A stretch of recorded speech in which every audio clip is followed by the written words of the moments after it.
Man, Ascension is the band's 17th studio album after more than 3 decades. What still excites or challenges the most when entering the studio to create new music? Because we're very perfectionist with things that we're doing. I mean, we spend a lot of time going through the fine detail and making sure everything's. I mean, we are our own worst critics. We're our biggest critics of what we do. So we set the bar very high for ourselves. And then if we like something, then there's always an opportunity. Then hopefully other people will do as well. But we have to fundamentally enjoy our music and enjoy what we're doing and like it for other people to expect other people to like it. So basically, if we like it, then hopefully other people will. In short, The title Ascension carries some spiritual and existential undertones. Could you please elaborate on how this concept shaped the album's lyrics and atmosphere? it's more about Ascension's about from the minute you're born, you just try and strive through life, and there's lots of very good people that have very bad luck, and very bad people that have very good luck, and it's just about the peaks and troughs of life, about just doing the best that you can, and spiritual. Not really. I find people that are spiritual fascinating. I find people that believe in God fascinating. I find people that believe in the devil fascinating. Just anyone that is many different belief systems, no matter what it is or what you believe in. I always find it fascinating why people believe in these things and what leads them to believe in it. So it's personally, I'm an atheist, but I can also appreciate that other people need things in their lives to make their lives better. But fundamentally, that the tale is more about just kind of doing the best that you can in life with everything that's thrown at you along the way. Were any of the songs inspired by personal experiences or observations from recent years? Well, there's observations every year because since I was 17, I've had lots of deaths, people in my life. I've had lots of bad luck, but lots of good luck. So I mean, the older you get, the more hindsight you've got, the more experience in life. So yeah, I mean, each album lyrically kind of represents me as a human being, where I am on the planet and where I am at this stage in my life and the things that I've had done to me. But at the same, like I said, there's a lot of people at my age who have had far far worse luck than me and far that have better luck than me. So it's just about life in general, just my journey, I guess, and my observations of it. That's as simple as that, really. The opener, Serpent on the Cross, shifted from doom metal to classic heavy metal. How important it was for you to show such dynamics right from the start? I think that album, it wasn't going to be the first song until we heard it back in context. But I think that song's, as soon as it starts, it's such a kind of typical Paradise Lost feel to it. As soon as you hear the lead guitar, it's unmistakably, I think, very much Greg's playing style, and it's the hallmark of the band. I think is Greg's harmony guitar, how he plays it, and for me, I just thought this is the best way to open the album. He's kind of straight into the world of Paradise Lost. So that's kind of the reason why we chose that as an album opener, and it's got all the hallmarks of the band as well, that they're kind of heavier side of the band. So yeah, I mean, I think as far as opening the album, and also when we play live, it's going to be a great song to open the show with as well, I think. How do you and Greg balance heaviness and melancholy, vulnerability when writing? We just spend a lot of time writing them. I mean, there could be like possibly hundreds of variations of one song. I mean, I could spend weeks trying to get something right, and it's not right, and eventually it falls into place. So it's not like there's nothing particularly spontaneous. Everything's very thought out and very meticulously worked out. The arrangements, etc. There's a lot of thought gone into that element as well. So and then obviously when you can stand back and look at something, you can think, well, okay, this section is too long, this doesn't sound heavy enough, and then you can kind of you can start to pick at the bones of the song and figure out how to rebuild it in the correct way. But you need time for that. I mean, that's the thing. You can have too much time as well.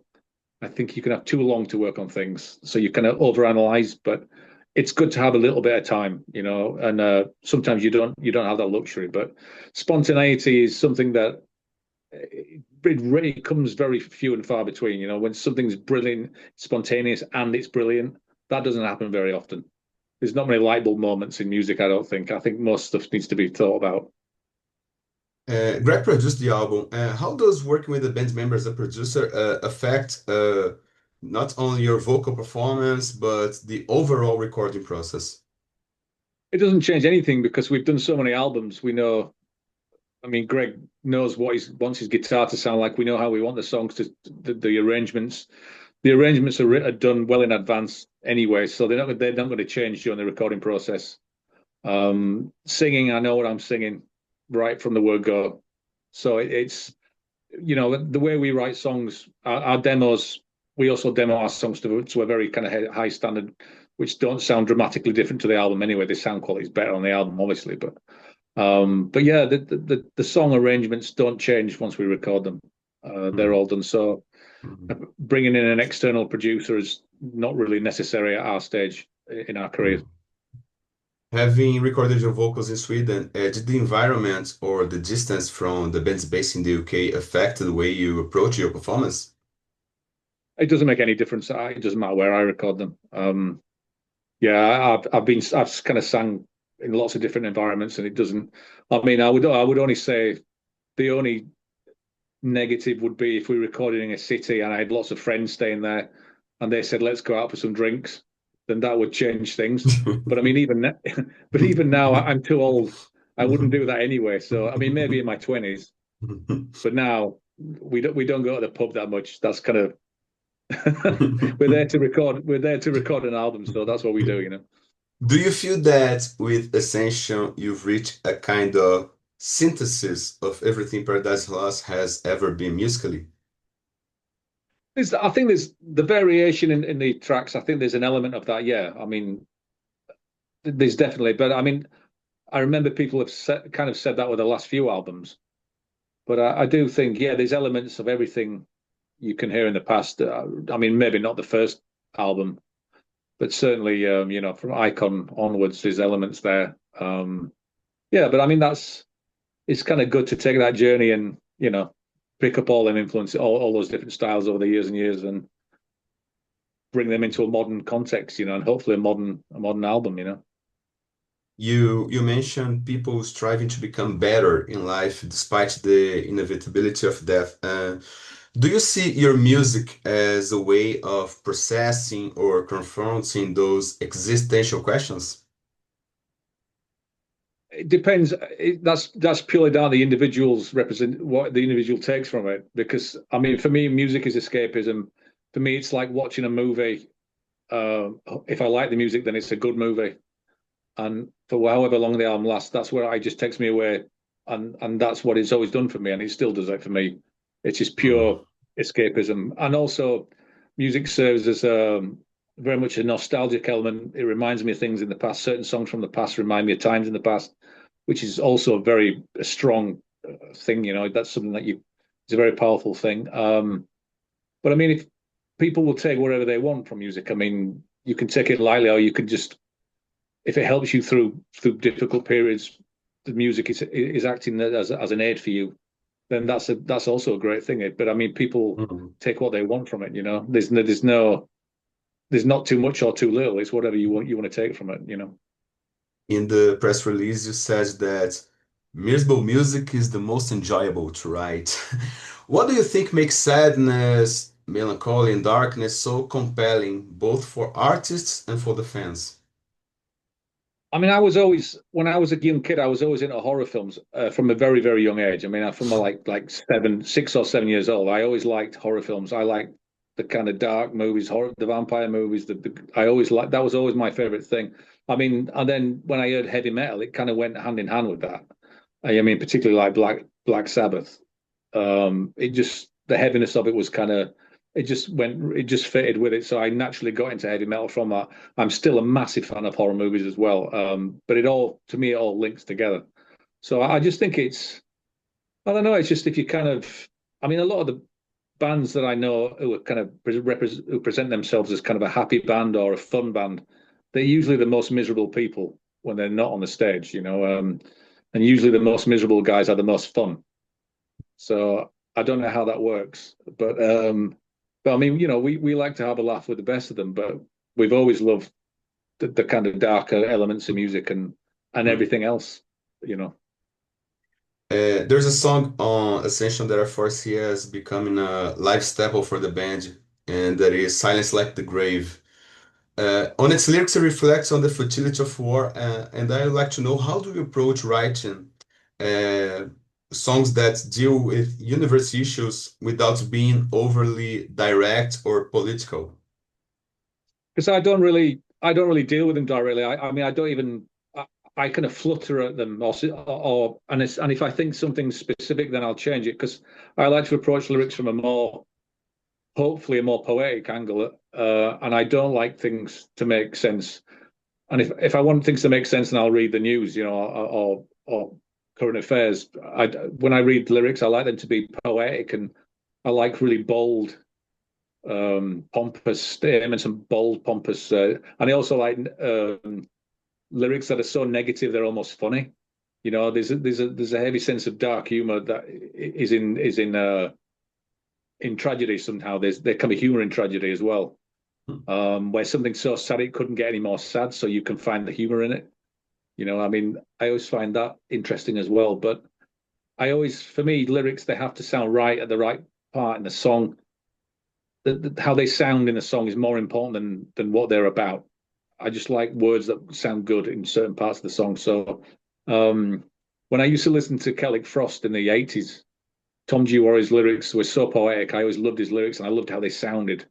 And they didn't have to make any sense to me. I didn't need them to make sense. They just had to sound right. And I've had that kind of attitude with it ever since that.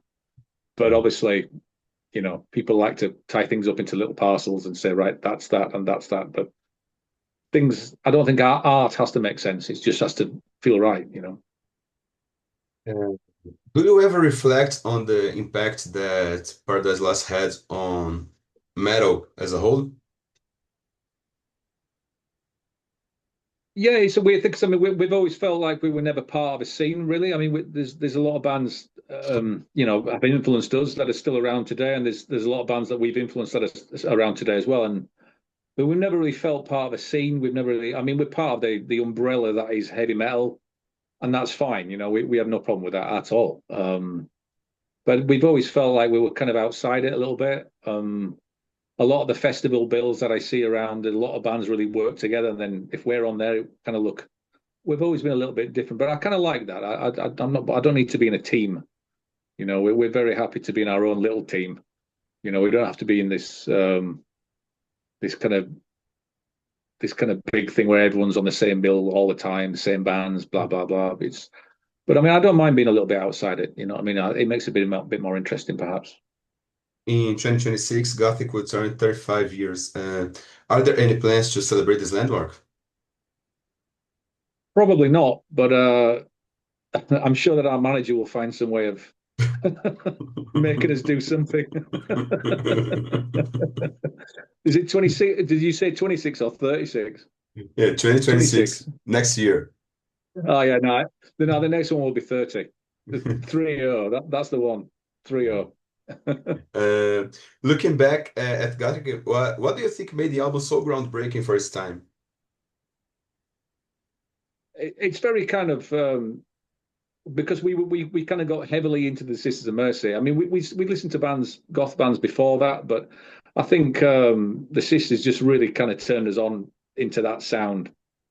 And then we were obviously into the death metal bands as well. So we kind of just basically crossed the kind of jangly goth sound with death metal, and no one had really done no one had done that before. So I guess, and it was very kind of specific as well. I mean, a song like Eternal is very kind of goth musically, but death metal singing, and no one had done that. So I guess it was very unique at the time to kind of cross the styles over. But I mean, the darkness in goth music, we love that element as well, the imagery and how it was, and that was always very appealing to us, and we thought it fitted very nicely with the death metal stuff we were doing as well. Moving on to Draconian Times, The album is often regarded as a cornerstone of your career. How do you reflect on the record now, nearly 3 decades later? I think it was an album very much of the time. I mean, when that came out in the '90s, music there was the kind of big arena sound bands, kind of real up tempo, rocky. The kind of, I mean, at that time we were very much into the cult. We were listening Sonic Temple. We were listening to Queensryche. I mean, I still love Queensryche. We were big fans of Queensryche, and the sounds of that kind of big splashy drums and big arena rock type choruses. And I mean, that we kind of bought into that around that on that album, definitely. And it's very it represents the time it was recorded. I think the production is very a '90s production, everything about it, and the song style, the arrangements.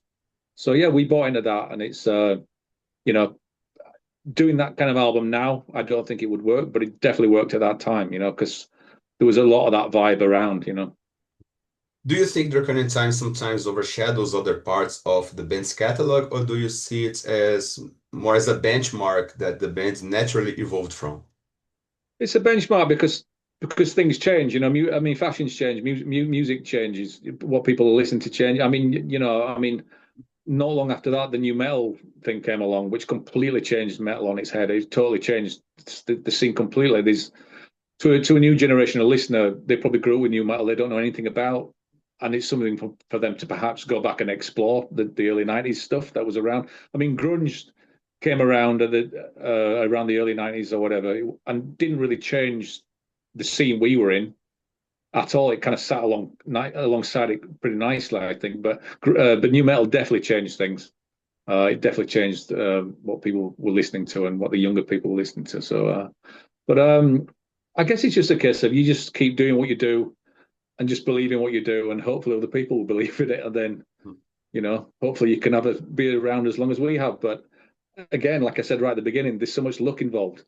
There's so much luck involved in everything. Every band has albums that fans or critics may overlook.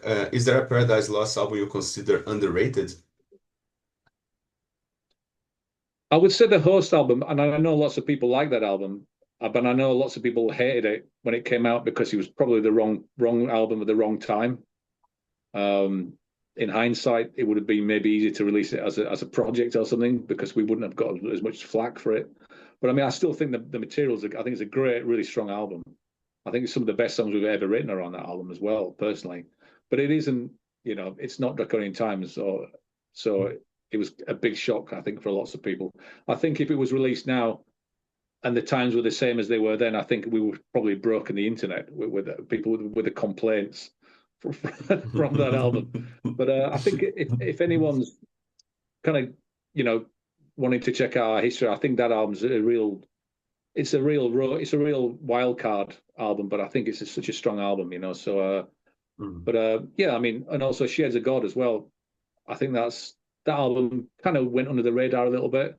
And I think that's a really strong album. It's probably one of our heaviest albums as well. I think that, from the old days, I think it's a very riffy, heavy album as well. Some good songs again. But I mean, Host and that album is so different. It's untrue, but I still think you can tell it's the same band, even though they're vastly different. You played with Paradise Lost around the world. Are there any places or audience that have left a lasting impression on you? It's difficult to say. I don't think we've been anywhere where we were less than impressed. It was because sometimes, you might not be the fashion in that place, or they might not have heard about you for whatever reason. It's changed since the internet because you get into more people's ears.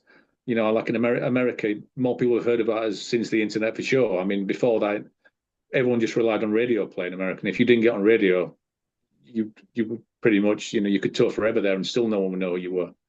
So I think the internet's opened the doors a lot more, but there is a lot more bands. There's way more bands. So it's kind of maybe harder to cherry pick in general. I'm saying here now, but yeah, this hasn't been anywhere where we came away less than impressed. I mean, you kind of know what you're in for when you go somewhere. You kind of do your homework and see what bands are big there, etc., etc. So but there hasn't been anywhere where we came away and went, oh my god, that hasn't happened yet. You've been to Brazil several times over the years. What are your strongest memories from performing here and connecting with the Brazilian audience? The last one we did, the Bangers Festival, that was great actually. I mean, we played in the sunshine in the middle of the afternoon, which is always kind of like a I was it's like there. a trial. It's almost like a trial with the sunshine. But I mean, I wore the hat, so I was kind of. But the other guys won't wear hats, so. But I mean, we have done gigs when we didn't put the hat on, and it's just like torture, you know. I mean, the sun wasn't too crazy, but it was pretty hot. But yeah, it's playing in the sunshine is always a bit of a challenge, and but it was great. The crowd were brilliant. It was a really good gig. We really enjoyed it, and we'd had some bad luck with various things on our last trip there. Uh, with our tour manager, he had some things stolen, and we had some flight problems and blah blah blah. But no, but that was a real nice lift for us that show. It was great. So yeah, that was the last time we were there. But yeah, good memories of that. Are there concrete plans to return to Brazil or South America with the Ascension tour? I'm sure we will. I mean, we've got October, November this year. We're busy in Europe, and then next year probably do some stuff in America, and then maybe some more stuff in Europe. But yeah, I mean, maybe towards the end of next year. I don't know. We will see, but I mean, I'm sure we'll be back there before long. You know, definitely. With Ascension about to be released, what do you hope longtime fans will discover in this record? Um, I don't know. I mean, it's always. I mean, you're always going to get an album by a band that you get into. That's always going to be your kind of sweetheart album. I mean, I'm the same with many of the old bands. I still like the albums that got me into them, or the first three albums anyway. So if you kind of got into us with the first, like Draconian Times, they're always going to be your favorite albums. But I mean, I just hope people kind of just accept it on its own merit and think, well, it's a great album anyway. But I still like Draconian Times or whatever, because people do that all the time. But I do that as well. I mean, I'm the same with Metallica. They can never beat the first three albums. Never. They can never beat that for me. But I can still appreciate if they do something that's new and you know. So I just hope people appreciate the variation and hopefully the love that's gone into it. But we'll see. And what would you say to new listeners discovering Paradise Lost for the first time? Well, listen to our new album, and if you like that, there's a lot more to go through. So if you've got a few weeks, there's plenty of stuff. And to sum things up, do you want to drop any message for the Brazilian fans? Just thanks for the support so far. Thanks, for everything over the years, and yeah, we just really hope you enjoy the new album, and we hope we can get over there in next year. So at some point we'll see. But yeah, thanks for everything so far. Yeah. Man, thank you so much for your time. Hope you enjoyed this as much as I did. And see you in Brazil, Yeah, hopefully good on. next year. Yeah, good to talk to you, man. Thanks a lot. Take care. Bye. All right, buddy. Thank you. Bye bye. Cheers.